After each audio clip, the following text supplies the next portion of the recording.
chaos. No. I am to become. And who are you? Don't give a fuck who you are! Strangers of Paradise came out at a pretty bad time. Releasing the same year as Elden Ring, many people passed the game up. And with the newly released Final Fantasy 16, I'm pretty sure a lot of people are just gonna bypass this game. But I'm here to tell you, if you're a fan of Final Fantasy, a fan of action RPGs, such as Nioh and Dark Souls, this game right here is probably everything you ever wanted. If you're a fan of the difficulty in these games, this will definitely satisfy you. But if you're one of those people that always want to play a Souls-like, but felt they were too difficult, this game gives you options in order for you to adjust the difficulty however you want. A game that finally gives those people that want to play a Souls-like game a easy mode, without compromising the challenge for those who are looking for it. I would actually say that this is probably a good starting point for anyone who's interested in these games. First off, the combat is pretty simplistic. You have two ways of attacking: normal attacks and ability attacks or magic attacks. R1 will be your normal attacks and R2 will be your special attacks. The way this game works is kind of like Nioh, but it has a more focus on breaking stamina. See, in this game, everyone has a break gauge, which you could think of as a stamina meter. The goal is to figure out what moves and attacks will destroy an enemy's break gauge the quickest, as once you do, you'll instantly be able to kill them with the soul burst. This soul burst is probably the game's biggest gimmick. And I want to be clear, I'm using gimmick in a positive way. It's very addicting to see these enemies explode in unique ways while spewing out different types of gear like confetti. The team definitely knew that this was a selling point of the game, or at least some part of the game that many people will find enjoyable, as you'll be doing it all throughout your combat experience, which is mostly your experience throughout the whole entire game.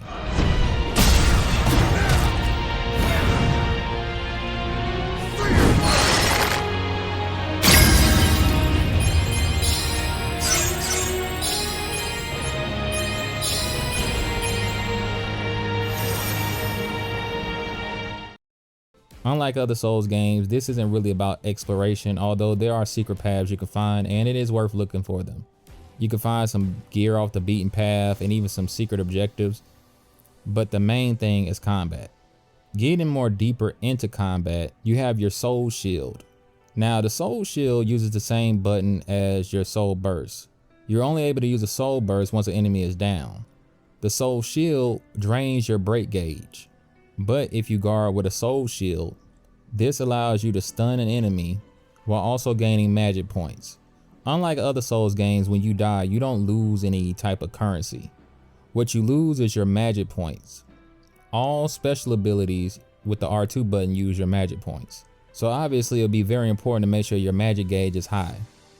As you do a bunch of soul bursts and as you do guards with your Soul Shield, you don't just get MP, but you also boost your MP meter. And when you die, it'll slowly deplete. You definitely don't want to go into a boss fight with a low MP meter. This doesn't seem as punishing as, say, losing souls in a Souls game. Mainly because if you play smart, you can gain all your MP back. So even if you enter a boss fight with a low MP gauge, if you're smart in combat, you can actually get it all back by doing enough Soul Shield parries. Now it's important to know that when you use a Soul Shield, you can just hold down the button and drain all your break gauge in one go. This is obviously dangerous because the lower your break gauge is, even if you block something, it will stun you, make you immobile for some time. So what you want to do is you want to use your Soul Shield for a split second, timing it right when an enemy attacks. That way you get the benefit of more MP without using a bunch of your break gauge. You can always just guard as well. The game actually recommends that you guard when you fight new enemies. That way you can learn an enemy's attack patterns, and when you feel safe enough, then use your Soul Shield to gain that extra MP. And when it comes to fast hitting attacks, they just recommend you guard anyway, as those attacks are very tricky to use a Soul Shield on because they come out too fast. Now don't forget that this is actually an action RPG. And with it being a part of the Final Fantasy franchise, you of course have jobs. Unlike Nioh and Souls games such as Dark Souls, this game has predetermined jobs that you can't really alter. This game has basically every job from an RPG ever listed here. From your knight to your samurai to your ninja, white mage, black mage, sage, dragoon, lancer, anything you can think of is represented here. Each job only can use certain weapon types as well. And that's important because certain enemies are only weak to certain weapon types. It doesn't mean you can't damage them with a weapon type they're not weak to, but you'll be doing significantly less damage. That also goes for using your magic when you're a mage. You can take out enemies pretty quickly if you balance out your job well. Making sure you have the right weapon and the right job is very important. You can level up jobs as well, and as you do, you unlock special versions of each job, going to advanced to mastery. The cool thing about this game is you would think once you've advanced a job, there's no reason to step backwards to the old version of it. But they were smart enough to do one thing that makes every job important. That's each job has a special ability that only can be used for that job. For example, the Lancer is the only job that allows you to throw your spear. The Dragoon is an advanced version of the Lancer, which only allows you to use jump. So in certain circumstances, you may prefer to have the ability to throw your spear rather than to do a jump attack. This means that nothing you do or have done in this game will ever become useless to you. Now, this game being made by the same team that made Nioh, of course there's a lot of loot. When you're playing through the main game, you have tons of loot. I'm talking about thousands of pieces of armor and weapons. And honestly, you might just sell most of it or break it down. The game has a smithy that allows you to take weapons that you've broken down and level them up. You can even add different stats on them as well. I didn't see the purpose of doing this on my first playthrough. But when you beat the game and you enter basically New Game Plus, which is Chaos Mode, this is when it gets very important. You see, you can beat this entire game by basically picking whatever class you want. And as long as you're smart in your decision making, making sure you pick a class that actually can damage an enemy in enough time, you don't really have to think too hard about your build or if you got the perfect weapon or the perfect stats that match with this or that. You don't have to really think about that too much. When you get in Chaos Mode, you do. Your gear, what abilities it stacks with, what elements it has attached to it, all of that matters. Some weapons only have abilities that are attached to it. You unlock abilities as you advance in your job, but like I said, these are specific to the weapon. Speaking of abilities, this is actually very important. You have multiple combos, and depending upon the weapon, some weapons have more combo strings than others. Certain abilities can only be attached to certain combo strings. And of course, each ability has its own amount of MP that it will drain. So you could do one normal attack and then press your action ability to do a special move. This can be anything. As you play the game, you unlock multiple different abilities, like I said. But a little pro tip, I would advise you to make sure you remember all your abilities and their animations.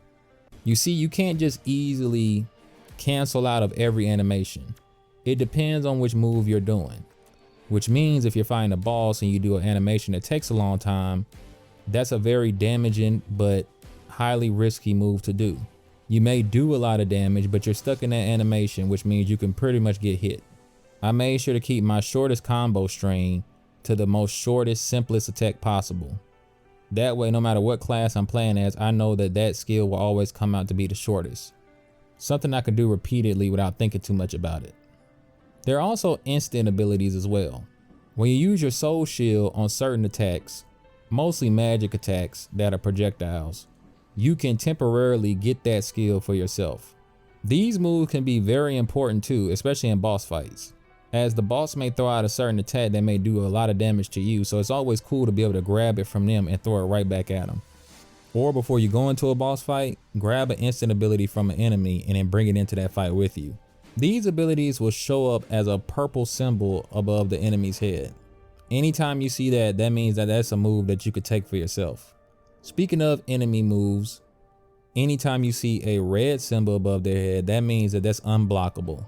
Rather soul shield or just normal garden, it cannot be blocked. Now that's one thing I have to praise about this game. Unlike other games in the genre, this game has a very simplistic movement system for each enemy. What I mean by that is enemies have a very basic pattern. Basic does not mean bad.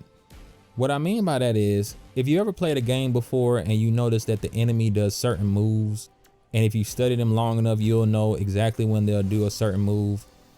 Well, this game is very easy for you to read. Don't get it twisted. Like I said, this game is very challenging, as you can go into a fight and lose multiple times. In fact, there's a lot of times I went into a fight losing even though I knew all the enemy's moves because I studied it long enough, but died due to eagerness or just miscalculations. The bosses don't feel cheap at all. The fights feel actually pretty fair. And when I lost, I never felt like the game was being cheap. As much as I love the Souls games by FromSoft, there have been plenty of times, especially in Elden Ring, where I beat a boss and actually didn't feel any gratification from beating them. Mainly because I felt the boss fight was cheap and me winning really wasn't a reward, as I bashed my head against the wall to even beat it in the first place. You won't be dealing with enemies doing attacks that look so similar to other attacks that there's no way for you to know which is which. And like I said, because enemy patterns are easy to understand and read, I don't think anyone will come in feeling like this game is being cheap or unfair. You're going to lose, you're going to die a lot. But dying doesn't feel so bad, especially seeing that every boss fight, there's a gate right next to it, so you can instantly come back to it. Plus, like I said, the only thing you lose is your MP, which again, you can gain back in that same fight. A lot of people have been complaining about Final Fantasy 16 lately, saying that it lost a lot of its RPG elements, and even the action RPG stuff they brought in isn't all that great. It's actually funny that this game came out a year before it, and it actually did everything that that game was supposed to do, while being absolutely ignored by practically everybody and turned into a meme online. But I'm telling you, this is a game worth the money. So much so that I even got the DLC season pass. I'm still playing through that, so I'm not going to really comment on it, but let me just tell you, this game already has a lot of content as is. And with the end game of chaos mode, you could play it basically forever, grinding, honing your skills and getting better loot. But the season pass introduces even more challenges. And one new mechanic that I'm looking forward to getting into, which is basically kind of like a monster collecting thing or something of the sort. I got to read more about it, but basically you're able to meet the many different monsters you'll fight in the game and use their abilities in combat. I didn't talk much about the story here, and that's for a big reason. It's kind of unimportant, but if you do pay attention to it, it is entertaining. And it actually has a plot twist that I really didn't see coming. Without going into great detail, this is one of those type of stories where it'll be hella confusing throughout the whole thing, only for near the end for everything to make sense. So don't be surprised if you're playing through it and you're paying attention to the story and then eventually you just kind of tune it out. But even though I did that as well, it's not that deep for you to actually pay that much attention to. And seeing as this is kind of like a prequel, if you will, to Final Fantasy 1 or some type of, I don't know how to explain it. Just think of it as like the Crisis Core of Final Fantasy 1. If you know the story of Final Fantasy 1, this basically gives an explanation for the villain of that game. Strangers of Paradise is the definition of a hidden gem or a slept on game. One of those games that many people probably heard of but straight up ignored, but for those who've actually sat down and gave the game a chance, speak very highly of it. It is sad it caught up in the Elden Ring debate, but personally there is no debate. Both games are good in their own right, but for me personally, Strangers of Paradise is the better game. So that means if you like Elden Ring, you should give this game a chance too. You can commonly find it on sale for around 20 bucks, and the season pass is very cheap. I think I got it for $10 and it wasn't even on sale.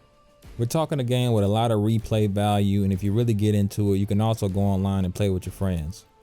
And one more thing, watch out for tomberries. Those things are assholes. The 4 crystals they held in their hands. The crystals that once, long ago, held a light that shone so brilliantly. The time for their journey had come. The time to cast off the veil of darkness and bring the world once more into light.